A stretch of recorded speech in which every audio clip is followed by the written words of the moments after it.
दोस्तों आज मैं आपको बहुत ही इंपॉर्टेंट यूटिलिटी प्रोवाइड कराने जा रहा हूं जिसका नाम है बैंक क्विक एंट्रीज। इस यूटिलिटी के माध्यम से आपको बैंक स्टेटमेंट की सारी एंट्रियां टैली के अंदर कुछ ही सेकंड में प्रॉपर लेजर नेम के साथ मिल जाएंगी। चाहे फिर आपका 1 महीने का स्टेटमेंट हो या पूरे साल का, सारी की सारी एंट्रियां आपकी टैली में आ जाएंगी इस यूटिलिटी के माध्यम से। ये यूटिलिटी ठीक वैसी है जैसी मैंने आपको GSTR 2A reconciliation utility provide कराई थी। इसको भी मैंने बहुत ही सरलता से डिजाइन किया है। तो चलिए एक बार इस पूरी प्रोसेस को समझने का प्रयास करते हैं। सबसे पहले आसान सॉल्यूशन चैनल को सब्सक्राइब करना है और इस बेल आइकन पर हमारे लेटेस्ट सॉल्यूशन सबसे पहले देखने के लिए क्लिक करना है। देखिए दोस्तों, इसके लिए मेरे पास बैंक का स्टेटमेंट है जो मैंने PNB की साइट से डाउनलोड किया है और ये CSV फॉर्मेट में स्टेटमेंट है। इस फॉर्मेट को मैं आपको एक बार दिखा देता हूँ। आपका फॉर्मेट कुछ इसी तरह का होना चाहिए, इससे मिलता जुलता होना चाहिए। तो इस फॉर्मेट में आप देख सकते हैं A वाला कॉलम आपका खाली है, B वाले कॉलम में आपके यहाँ से ट्रांजैक्शन डेट लिखी हुई है, C वाला कॉलम भी आपका खाली है, D वाला कॉलम आपका कहीं लिखा हुआ है कहीं भरा हुआ है, ये चेक नंबर है। और उसके बाद E वाला कॉलम भी आपका ब्लैंक है, F वाला कॉलम विड्रॉल का है और G वाला कॉलम भी आपका ब्लैंक है, H कॉलम आपका डिपॉजिट का है और I कॉलम बैलेंस का है और J कॉलम आपकी नरेशन का है। तो आपका जो स्टेटमेंट है वो इसी तरह का होना चाहिए, तभी ये यूटिलिटी काम करेगी, अदरवाइज आपके लिए काम नहीं करेगी। तो जो ये स्टेटमेंट हमने CSV फॉर्मेट में डाउनलोड किया है, इसको हमें XLS फाइल में बदलना है। तो हम सेव एज में जाएंगे और यहाँ ब्राउज करके जहाँ भी हम सेव करना चाहते हैं वहाँ हम इसको सेव करेंगे और यहाँ सेलेक्ट करेंगे Excel 97 2003 वर्कबुक। उसके बाद इसको हम सेव कर देंगे तो ये हमारा सेव हो जाएगा कुछ इस तरह से। मैंने ऑलरेडी सेव किया हुआ है तो मुझे दोबारा सेव करने की आवश्यकता है नहीं। तो दोस्तों आप देख सकते हैं यहाँ XLS फाइल बन चुकी है हमारे स्टेटमेंट की। अब हमें जरूरत है मास्टर्स की, यानी कि लेजर्स के नेम की। तो वो लेजर्स के नेम हमको कहाँ मिलेंगे? टैली के अंदर। तो हमें टैली ओपन करनी है और टैली में हम बाहर आ जाएंगे बिल्कुल गेटवे ऑफ टैली के अंदर और यहाँ हम चूज करेंगे डिस्प्ले और डिस्प्ले के बाद हम लिस्ट ऑफ अकाउंट्स में आएंगे और उसके बाद एंटर प्रेस करके जो ये रिपोर्ट हमारे सामने दिख रही है इसको हम एक्सपोर्ट कर लेंगे एक्सेल के अंदर। एक्सपोर्ट करने के लिए यहाँ ऊपर बटन है एक्सपोर्ट वाला, Alt-E प्रेस कर सकते हैं कीबोर्ड से। तो मैं यहाँ क्लिक कर देता हूँ। क्लिक करने के बाद ये आपसे यस नो ऑप्शन पूछेगा, आपको नो करना है। नो के लिए एन प्रेस करना है। उसके बाद यहाँ डिफॉल्ट ऑल लैंग्वेजेस सेलेक्ट करने के बाद यहाँ आपको फॉर्मेट में एक्सेल सेलेक्ट करना है और उसके बाद एक्सपोर्ट लोकेशन के लिए आपने जहाँ अभी स्टेटमेंट बनाया था वहीं आपको ये मास्टर लेके आने हैं। तो इस पूरे पाथ को आपको सेलेक्ट करना है। तो Ctrl+C से इसको मैं कॉपी कर लेता हूँ और टैली में आकर के इसको एस्केप से डिलीट करके Ctrl+Alt+V में प्रेस करूंगा तो जो भी मैंने कॉपी किया है वो यहाँ पेस्ट हो जाएगा। उसके बाद मैं एंटर प्रेस करूंगा और इसको एक्सेप्ट कर लूंगा। तो अब आप देख सकते हैं यहाँ हमारी जो मास्टर वाली फाइल बन चुकी है और यहाँ लोकेशन पर भी ये एक्सपोर्ट हो चुकी है। तो दोस्तों हमें टैली में एंट्री करने के लिए एक तो बैंक स्टेटमेंट की आवश्यकता है और एक मास्टर की आवश्यकता है। दोनों को कैसे लाना है मैंने आपको बता दिया है। अब हमारी यूटिलिटी ओपन करके हम स्टार्ट करते हैं। यूटिलिटी ओपन करने से पहले आपको ये ट्रस्टेड लोकेशन वाली फाइल दिख रही होगी, यहाँ आपको डबल क्लिक करके इसको खोलना है। ये आपसे यस नो पूछेगा, रजिस्ट्री एडिट करवाएगा तो इसको आपको यस करना है और उसके बाद आपको ओके करके अपनी जो ये यूटिलिटी है इसको खोलना है। तो यूटिलिटी को खोलने के लिए हम सिंपल इस पर डबल क्लिक कर देंगे और ये हमारी यूटिलिटी कुछ सेकंड में खुल जाएगी। जैसे हमारे GSTR 2A खुलती थी सेम लुक इसका भी है। अब इसमें हमको प्रेस टू कंटिन्यू करना है जैसे हम पहले कर रहे थे। इतना करने के बाद हमारे सामने एक मेन्यू खुलती है। इसमें हमसे पूछता है कि आपको कोई नया बैंक का स्टेटमेंट इंपोर्ट करना है तो आप यस कीजिए। यदि आपने पुराना कोई बैंक स्टेटमेंट जो ऑलरेडी आपने डाला हुआ है उसी में आपको चेंजेस करना है तो नो कीजिए। तो मैंने यहाँ आपको फ्रेश काम सिखा रहा हूँ, बिल्कुल स्टार्टिंग से सिखा रहा हूँ। तो मैं यहाँ आपके सामने यस कर रहा हूँ एक बार। तो यस करने के बाद हमें पूछ रहा है लोड बैंक स्टेटमेंट। तो अभी हमने जो बैंक स्टेटमेंट बनाया था उसको हम यहाँ लोड करेंगे। तो लोड बैंक स्टेटमेंट पर हमको क्लिक करना है। उसके बाद जो हमारा बैंक स्टेटमेंट है एक्सेल फॉर्मेट में वो आपके सामने दिख गया है। इसको आपको सिलेक्ट करना है, ओके करना है। ओके करने के बाद ये हमसे पूछ रहा है इंसर्ट लेजर मास्टर। जो हमने मास्टर्स बनाए थे अभी, मास्टर की फाइल एक्सपोर्ट करी थी उसको यहाँ इंसर्ट करना है। तो इंसर्ट लेजर पर मैं क्लिक करूंगा और ये मास्टर वाली फाइल है इसको भी मैं ओके करके इस सॉफ्टवेयर के अंदर इंपोर्ट कर लूंगा। अब यहाँ पूछ रहा है कि जो आप बैंक स्टेटमेंट की एंट्री कर रहे हैं वो बैंक का नाम बताइए, उसका लेजर का नाम सेलेक्ट कीजिए। तो मैं लेजर यहाँ ला चुका हूँ सारे, तो यहाँ अब मेरे लेजर के नाम आ रहे हैं। देखिए मैं यहाँ पंजाब नेशनल बैंक सेलेक्ट कर लेता हूँ और ओके मैं इस पर क्लिक कर देता हूँ। तो ओके करते ही आपके सामने बहुत सारे मेन्यूज आपको दिखेंगे। अब जो पहला मेन्यू है ये कह रहा है कि आप अगर मॉडिफाई करना चाहते हैं या दोबारा से इंसर्ट करना चाहते हैं अपने स्टेटमेंट को, तो आप यहाँ क्लिक कीजिए। तो ये आप मैनुअली करके देख सकते हैं। और दूसरा ऑप्शन बोल रहा है मॉडिफाई री इंसर्ट मास्टर। अगर मास्टर फाइल आपने गलत डाल दिए तो आप उसको दोबारा से मॉडिफाई कर सकते हैं, री इंसर्ट कर सकते हैं। इसके बाद है सेट कंडीशन। सेट कंडीशन में जाने से पहले मैं आपको यहाँ दिखाऊंगा सस्पेंस एंट्रीज। सस्पेंस एंट्रीज में यहाँ अपन क्लिक करेंगे एक बार, तो आपको पूरा बैंक का स्टेटमेंट यहाँ दिखेगा। दोस्तों इसने क्या किया, बाय डिफॉल्ट सारी एंट्रियों को सस्पेंस डाल दिया है यहाँ। तो अब हमें सस्पेंस की जगह हमारे लेजर्स के नाम डालने हैं। ये ध्यान रखिएगा, आपको ये लेजर्स के नाम एक ही बार डालने पड़ेंगे। उसके बाद आप जितनी बार आपके स्टेटमेंट को डालना चाहेंगे, किसी भी मंथ का आपके पास स्टेटमेंट होगा और आप उसको तैयार करना चाहेंगे टैली के लिए, तो उसके लिए कुछ सेकंड का टाइम लगेगा। केवल एक बार की मेहनत है, एक बार आपको लेजर सेलेक्ट करने पड़ेंगे। तो जैसे आप देख सकते हैं दोस्तों, यहाँ जैसे नरेशन में लिखा हुआ है सत्यनारायण शर्मा, तो मैं इसको ऐसे सेट करूंगा कि जहां भी नरेशन में सत्यनारायण शर्मा लिखा हो वहां मेरा लेजर सत्यनारायण शर्मा सेट हो जाए। तो इसको मैं एक बार कॉपी कर लेता हूं कंट्रोल सी से और इसको मैं क्लोज कर देता हूं। क्लोज करने के बाद हम आएंगे सेट कंडीशन में। तो सेट कंडीशन में मैंने काफी सारी कंडीशन ऑलरेडी डाल रखी है। ये नरेशन में कहीं ना कहीं आ रहे हैं, जैसे अमर सिंह है तो इसके लिए मैंने लेजर डाल दिया अमर सिंह। तो ये कहीं ना कहीं रिफ्लेक्ट हो रहे हैं बैंक के स्टेटमेंट में, नरेशन में कहीं ना कहीं है, और उनके रिगार्डिंग मैं ये लेजर के नाम डालने वाला हूँ। तो अब मैं यहाँ डाल देता हूँ जो अपन ने कॉपी किया है, कंट्रोल वी से हम यहाँ पेस्ट कर देंगे। उसके बाद हम इसके रिगार्डिंग लेजर सेलेक्ट करेंगे। लेजर हमने डाल लिए ऑलरेडी, मास्टर फाइल को हमने इंपोर्ट किया था, वहाँ से लेजर आ गए हैं। तो मैं यहाँ लिखता हूँ सत्यनारायण शर्मा, तो ये है, तो इसलिए यहाँ आपको ये मिल गया आसानी से। उसके बाद आपको दोस्तों यहाँ क्लिक का काम करना है, क्लिक करके काम करना है, एंटर यूज नहीं करना है, क्योंकि एंटर आप करेंगे तो यहाँ आएगा। यहाँ मैंने अभी कोई कोडिंग नहीं करी है, तो आपको केवल ये माउस से काम करना है। तो यहाँ मैंने पेस्ट किया और उसके बाद यहाँ लेजर का नाम लिख दिया। अब मैं नेक्स्ट रिकॉर्ड पर आ गया। अब इसी तरह से मैं और नेम सेलेक्ट करूंगा और यहाँ डालता चलूंगा उनके नाम, लेजर के नाम। तो ये ऑटोमेटिक आपकी कंडीशन सेट हो गई, और उसके बाद जब हम अपडेट करेंगे इस स्टेटमेंट में तो ऑटोमेटिक लेजर के नाम वो पकड़ लेगा। तो ये काम एक बार करना है आपको। उसके बाद जब भी आप स्टेटमेंट लाएंगे ऑटोमेटिक एक कंडीशन सेट होकर के आपकी टैली के लिए डाटा तैयार हो जाएगा ऑटोमेटिक। चलिए दोस्तों, और कंडीशन भी हम यहाँ से बनाते हैं। तो पहले हम इसको क्लोज कर देंगे। क्लोज करने के बाद हम वापस सस्पेंस एंट्री में आएंगे, और सस्पेंस एंट्री में आपने ये वाला कर लिया है।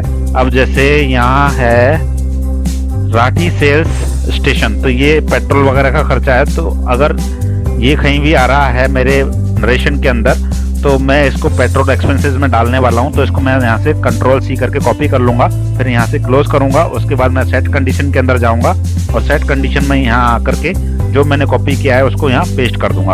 उसके बाद यहाँ पेट्रोल वाला जो एक्सपेंसेस है उसको मैं सेलेक्ट कर लूंगा। आप यहाँ पर क्लिक करके देख सकते हैं petrol expenses, petrol and conveyance expenses यहाँ आ रहा है। तो यहाँ मैंने इस लेजर को सिलेक्ट कर लिया है। अब इसको मैं क्लोज कर दूंगा, और भी मुझे सस्पेंस एंट्रीज में नरेशन देख करके मैं कंडीशन सेट करूंगा। जैसे ये है अंकित शर्मा, तो अंकित शर्मा को भी मैं डाल देता हूं, मेरे पास इसका लेजर है।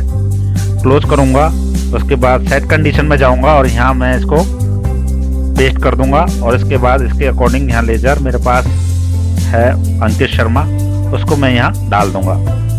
अब एक लास्ट कंडीशन और देखेंगे, फिर इसका हम जादू देखेंगे। तो वापस हम सस्पेंस एंट्रीज में आ जाएंगे, और एक बार मैं पेज डाउन करके लास्ट में ले जाता हूँ इस स्टेटमेंट को, और यहाँ कोई ऐसी एंट्री ढूंढता हूँ जिसका लेजर मेरे पास नहीं हो। तो जैसे ये है अब्दुल हमीद, तो अब्दुल हमीद को मैं कॉपी कर लेता हूँ यहाँ से, और कंट्रोल सी करके यहाँ क्लोज करूंगा और सेट कंडीशन में लेकर के जाऊंगा, और यहाँ कंट्रोल वी करूंगा। अब दोस्तों आपके दिमाग में आ रहा होगा कि अगर कोई लेजर आपके पास नहीं हो तो क्या ये सॉफ्टवेयर, क्या ये प्रोग्राम ऑटोमेटिक लेजर भी क्रिएट कर सकता है? तो जी हाँ, ये दोस्तों ये प्रोग्राम आपका ऑटोमेटिक लेजर भी क्रिएट कर देगा। जैसे अब्दुल हमीद का मैं लेजर सेलेक्ट करता हूँ, तो क्या ये मेरे पास लेजर है अब्दुल हमीद? तो अब्दुल हमीद का लेजर मेरे पास नहीं है, मैं यहाँ बनाना चाहता हूँ अब्दुल हमीद का लेजर। तो मैं यहाँ टाइप करूंगा पूरा अब्दुल हमीद, उसके बाद मैं एंटर प्रेस करूंगा। ये कह रहा है do you want to add this master, मैं यहाँ यस करूंगा। यस करने के बाद ये कुछ एक स्क्रीन आई मेरे सामने, ऐड न्यू लेजर, तो यहाँ नेम ऑटोमेटिक डल के आ गया अब्दुल हमीद। इसके बाद मुझे ग्रुप का नाम सेलेक्ट करना है, जैसे मैं ग्रुप सेलेक्ट कर लेता हूँ यहाँ सन्ड्री क्रेडिटर। इसके बाद मैं एंटर प्रेस करूंगा। उसके बाद जीएसटी नंबर है तो मैं यहाँ डाल दूंगा, एड्रेस वगैरह है तो मैं यहाँ डाल दूंगा। उसके बाद कौन सी स्टेट का है, ये स्टेट आपको यहाँ क्लिक करके सिलेक्ट करनी है, तो मैं यहाँ राजस्थान सेलेक्ट कर लेता हूँ। तो उसके बाद मुझसे एक्सेप्ट कर पूछ रहा है यस या नो, मैं यहाँ से यस करूँगा। अगर आप एस्केप करके बाहर निकल सकते हैं इस स्क्रीन से, अगर आप कुछ भी नहीं करना चाहते नो कर सकते हैं। अगर आप इसको एक्सेप्ट नहीं करना चाहते तो मैं यहाँ इसको एक्सेप्ट कर लेता हूँ। इतना करने के बाद ये लेजर मेरे मास्टर में ऐड हो चुका है। अब हम जो हमने कंडीशन सेट करी है इसको अप्लाई करेंगे हमारे स्टेटमेंट के ऊपर। तो ये कंडीशन को हमें स्टेटमेंट के ऊपर कैसे अप्लाई करना है, तो दोस्तों एक बार तो हमें ये कंडीशन पूरी लिखनी है। तो कंडीशन लिखने के बाद जब आप अपडेट इन स्टेटमेंट पर एक बार क्लिक करेंगे तो ये अपडेट नहीं होगा दोस्तों। तो इसके लिए हम क्या करेंगे, इसके लिए हम क्लोज करेंगे पहले और फिर से एक बार वापस से खोलेंगे और इसके बाद अब हम अपडेट इन स्टेटमेंट करेंगे। तो आपसे ये पूछ रहा है do you about to update 462 rows, आप करेंगे यस। यस करने के बाद ये आपकी अपडेट हो गई है, आपको पता भी नहीं चला। आप क्लोज कर दीजिए यहाँ से। अब सस्पेंस एंट्री खोलिए, अब उनको ढूंढने की कोशिश कीजिए जो आपने सर्च कर करके लिखे थे वहाँ। तो यहाँ सर्च करके मैंने पहले लिखा था सत्यनारायण शर्मा, तो वो यहाँ से गायब हो चुका है। इसी तरह से राठी सर्विसेज भी यहाँ से गायब हो चुका है। और लास्ट में हम एक बार हमीद वाले को भी देख लेते हैं। एंड में जाएंगे पेज डाउन करके और यहाँ हमीद को सर्च करने की कोशिश करेंगे तो यहाँ से हमीद भी गायब हो चुका है। तो वो चले कहाँ गए दोस्तों, तो वो आपको चले गए नॉन सस्पेंस एंट्रीज में। अब यहाँ आप क्लिक करेंगे तो आप देख सकते हैं यहाँ सत्यनारायण वाली एंट्री आपकी आ गई है। तो जो भी मैंने कंडीशन डाली वो सारी एंट्रीज आपको यहाँ दिख रही होगी। राठी वाली सर्विस पेट्रोल वाले के अंदर आ गई है। बस आपको केवल कंडीशन सेट करने वाला काम करना है इस प्रोग्राम के अंदर, जो भी एक ही बार करना है। अब हमें दोस्तों XML कोड तैयार करना है टैली के लिए। तो यहाँ हम क्लिक करेंगे सिंपल जनरेट XML फाइल और यहाँ हमारा जनरेट भी हो गई है फाइल। ओके पर हम क्लिक करेंगे और इस प्रोग्राम से हम बाहर आ सकते हैं। अब तो मैं क्विट करके बाहर आ जाऊंगा। तो ये हमारी फाइल बनी है बैंक एंट्री के नाम से। इसको हमें कॉपी करना है। कॉपी करने के लिए हम प्रॉपर्टीज में जाएंगे। प्रॉपर्टीज में जाने के बाद यहाँ सिक्योरिटी टैब में जाएंगे और ये पूरा पाथ इसका कॉपी कर लेंगे। ये पाथ मैंने कॉपी कर लिया है। यहाँ कॉपी पर क्लिक करूंगा और उसके बाद ओके पर क्लिक कर दूंगा। अब हम आएंगे टैली के अंदर सीधा और टैली के अंदर आप देख सकते हैं यहाँ ऑप्शन होता है इंपोर्ट ऑफ डाटा। दोस्तों अब मैं जो बताने वाला हूँ उसको अप्लाई करने से पहले आप अपनी टैली का बैकअप जरूर ले लें और उसी के बाद उसको अप्लाई करें, ताकि अगर कोई गलती भी हो जाए तो आप इसको करेक्शन कर सकें। तो बैकअप लेना आपको आता ही होगा। तो मैं यहाँ आपको बता रहा था इंपोर्ट ऑफ डाटा में आपको आना है। इंपोर्ट ऑफ डाटा में आने के बाद आपको वाउचर्स के अंदर जाना है और वाउचर्स में जाने के बाद जो हमने पाथ कॉपी किया था उसको यहाँ पेस्ट करना है। तो मैंने यहाँ पाथ पेस्ट कर दिया है। Ctrl+Alt+V से आप पेस्ट करेंगे। आपने सिक्योरिटी में जाकर के इसको कॉपी किया था और यहाँ Ctrl+Alt+V के साथ इसको पेस्ट करेंगे। पेस्ट करने के बाद हमको एंटर प्रेस करना है। एंटर प्रेस करने के बाद यहाँ कुछ एरर ये शो कर रहा है। तो एरर पहली शो कर रहा है कि सस्पेंस डज नॉट एग्जिस्ट, आपके पास सस्पेंस लेजर है ही नहीं। तो एक बार चेक कर लेते हैं। तो accounts ledger alter suspense account हमारे पास है, लेकिन इसके आगे AC भी लगा हुआ है। तो इसको हम हटा देते हैं। AC को एक बार एंड में जाएंगे और ये AC को इसको हटा देंगे। उसके बाद एक्सेप्ट कर देंगे। तो ये हमारे एरर सॉल्व हो जानी चाहिए। अब तो वापस हम जाएंगे अब इंपोर्ट ऑफ डाटा और वाउचर और उसके बाद वापस से एंटर प्रेस करेंगे। अब ये सेकंड एरर आ रही है हमारे पास, Abdul Hamid already exist. Actual में क्या हुआ, जब हमने पहली बार अप्लाई किया तो अब्दुल हमीद का लेजर बन गया, इसलिए अब हमें उसको हटाना पड़ेगा पहले। तो अकाउंट इन्फो लेजर और यहाँ एल्टर करेंगे। अब्दुल हमीद का लेजर हमें डिलीट करना है। एक बार हम यहाँ से डिलीट कर देंगे। और तीसरा, अब आपको एक बात ध्यान रखनी है कि ये जो आपको डाटा है ये आप इसका एक्सपेरिमेंट लाइसेंस वर्जन के अंदर ही कर पाएंगे, क्योंकि एजुकेशनल वर्जन के अंदर 1, 2, 31 डेट ही काम करती हैं, आप जानते ही हैं। तो लाइसेंस वर्जन ही आपको यूज़ करना पड़ेगा टैली का। अगर आपको सारी बैंक एंट्रीज लेकर के आनी है टैली में, तो आप अगर एजुकेशनल वर्जन यूज़ करते हैं तो बाकी की डेट की एंट्री हटा दीजिए, केवल 1, 2, 31 तारीख की डेट की एंट्री ही रखिए। उसके बाद इस प्रयोग को करिए अपनी एजुकेशनल टैली में। तो अब हमने ये तीनों चीज़ें सही कर ली हैं। अब हम आते हैं इंपोर्ट ऑफ डाटा, और यहाँ बाउचर, और उसके बाद पाथ पेस्ट हमारा ऑलरेडी हो रखा है। इसके बाद हम एंटर प्रेस करेंगे। तो अब ये आप देख सकते हैं ये प्रोसेस चल रही है इंपोर्ट होने की, और हमारा डाटा जो XML फाइल बनी थी वहाँ से इंपोर्ट होकर के हमारे टैली में इंपोर्ट हो रहा है।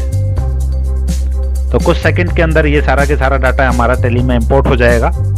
अगर कोई एरर नहीं आई तो प्रॉपरली हो जाएगा, और अगर कोई बीच में एरर भी आ गई तो हम इसको दोबारा भी कर सकते हैं। इससे डुप्लीकेट एंट्री जनरेट होने की संभावना नहीं है। तो हमारे कोई भी एरर हमें देखने को नहीं मिली, और ये पूरी एंट्री हमारी आई होप इंपोर्ट हो चुकी हैं। तो मैं आता हूँ display accounts books ledger, Punjab National Bank का मैं लेजर ओपन करके देख लेता हूँ। यहाँ आप देख सकते हैं दोस्तों, काफ़ी सारी एंट्रियाँ हमारी टैली के अंदर इंपोर्ट हो चुकी हैं। 452 से भी ज़्यादा एंट्रियाँ हैं। यहाँ देखिए अमर सिंह की एंट्री भी आ चुकी है। एक अब्दुल हमीद का हमने लेजर बनाया था, उसको भी चेक कर लेते हैं। Display accounts books ledger Abdul Hamid, इसको भी ओपन करके देख लेते हैं। इसमें भी एंट्री हो चुकी है दोस्तों, आप देख सकते हैं, और बाकायदा नरेशन भी आपकी आ चुकी है। तो आप अगर आप पूरी सेटिंग कर देंगे, पूरे स्टेटमेंट की सेटिंग कर देंगे, तो आप काफ़ी सारी एंट्रियों को सही सही अपनी टैली के अंदर इंपोर्ट कर सकते हैं। तो दोस्तों आप देख सकते हैं मैंने आपको एक छोटा सा डेमो दिया, और कैसे आप सारी एंट्रियां एक साथ टैली में लेकर के चले गए। तो अब बात करते हैं कि अब मान लीजिए आपके पास कोई दूसरा स्टेटमेंट आया सेम फर्म का, सेम बैंक का, तो आपको अब उसको कैसे करेंगे। तो मैं वापस से इस यूटिलिटी को ओपन कर लेता हूँ, और यूटिलिटी को ओपन करने के बाद यहाँ प्रेस करूँगा कंटिन्यू। अब उसके बाद वापस से यस करूँगा। यस करने के बाद मैं बैंक स्टेटमेंट को वापस से लोड करूँगा। ये मेरा बैंक स्टेटमेंट हो गया लोड। उसके बाद मास्टर को लोड करूंगा, यहाँ मास्टर लोड हो गए। उसके बाद बैंक का नाम लिखूंगा, वापस मैं यहाँ लिखूंगा पंजाब नेशनल बैंक, ओके करूंगा। तो ओके करने के बाद आप देख सकते हैं दोस्तों, ये सेट जो आपने कंडीशन डाली थी सेटिंग में, वो कंडीशन आपकी एज इट इज है, कंडीशन डिलीट नहीं हुई है। अब यहाँ सस्पेंस एंट्री और नॉन सस्पेंस एंट्री आप देखेंगे तो आपके ऑलरेडी इसके अंदर काफ़ी लेजर्स के नाम चले गए हैं, और जो कंडीशन नहीं डली हुई है केवल उसी की सस्पेंस एंट्रियाँ यहाँ बची हुई हैं। तो अब आपको यहाँ सेट कंडीशन में जाके और सेटिंग करनी है, जिससे आपकी वो बाकी बची हुई सस्पेंस एंट्रियाँ भी ख़त्म हो जाए। तो इस तरह से आप इसको कर सकते हैं। और एक सलाह मैं आपको दूंगा कि इसको ही आप कॉपी बना के रखिए, इसका नाम चेंज कर लीजिए, फर्म के नाम के हिसाब से इसको बना करके रखिए। जैसे मान लीजिए मेरी 3 फर्म है, तो मैं इसकी 3 कॉपी बना लूँगा ABC, जिससे कि मेरे लेजर्स के नाम उनमें चेंज नहीं हो और कंडीशन मेरी यथावत रहें। इसलिए मैं यहाँ 3 अलग अलग फर्में बना लूँगा, क्योंकि तीनों में हो सकते हैं अलग अलग लेजर्स हों। तो इस बात का आपको ध्यान रखना है। और एक सबसे लास्ट बात, इसका प्रयोग आपको अपने ओरिजिनल डेटा में तब तक नहीं करना है जब तक आप इसको यूज़ करने के एक्सपर्ट नहीं बन जाएं। इसका इस्तेमाल आपको केवल सैंपल डाटा के ऊपर ही करना है, और जब आप बिल्कुल श्योर हो जाए कि आपकी एंट्रियां जो हुई हैं वो सही हुई हैं, तभी आपको इसका इस्तेमाल आपके ओरिजिनल डेटा के ऊपर करना है। तो आई होप दोस्तों आपको ये यूटिलिटी बिल्कुल पसंद आई होगी। तो डाउनलोड करने के लिए इस यूटिलिटी का लिंक मैंने वीडियो के डिस्क्रिप्शन में दे दिया है, आप आई बटन पर भी क्लिक कर सकते हैं ऊपर। और जिन्होंने GSTR 2A यूटिलिटी नहीं देखी है, उस वीडियो का लिंक भी मैंने यहाँ आई बटन पर दे दिया है, और डिस्क्रिप्शन में भी मैं लिंक डाल दूंगा। आप मुझे कमेंट करके बताइए आपको ये आज का वीडियो कैसा लगा, और ये यूटिलिटी कैसी है, इसको यूज़ करके बताइए। Thank you for watching this video.